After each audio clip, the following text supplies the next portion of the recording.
শুরু হয়ে গেছে রমজান মাস। রোজা কি রাখছেন অপু বিশ্বাস? শাকিব খানের প্রাক্তন স্ত্রী অর্থাৎ জনপ্রিয় চিত্রনায়িকা অপু বিশ্বাসকে নিয়ে সবারই বেশ কৌতূহল থাকে।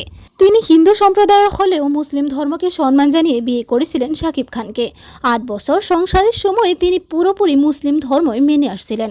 রমজানে রোজাও রাখতেন সে, এই কথা তিনি নিজেই সোশ্যাল মিডিয়াতে শেয়ার করেছিলেন।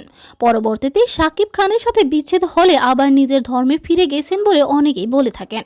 তবে তিনি প্রত্যেক রোজায় কিছু না কিছু স্পেশাল করে থাকেন, যেমন ইফতারি রেসিপিস বা ইফতার পার্টিতে শরিক হওয়া সবই তিনি করেন।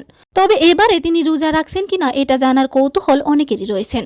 যেহেতু অনেক আগে থেকে রোজা রেখে আসছেন সে, তাই এবারও রোজা রাখবেন বলেই আশা করা যাচ্ছে। আর যেহেতু তার ছেলে আব্রাহাম খান জয় শাকিব খানের ছেলে, অর্থাৎ একজন মুসলিম, তাই তিনি রোজা রাখবেন বলেই আশা করা যাচ্ছে। তবে আপনাদের কি মনে হয় কমেন্টে জানাবেন। ভিডিওটি ভালো লাগলে অবশ্যই লাইক, কমেন্ট, শেয়ার এবং সাবস্ক্রাইব দিয়ে পাশে থাকবেন।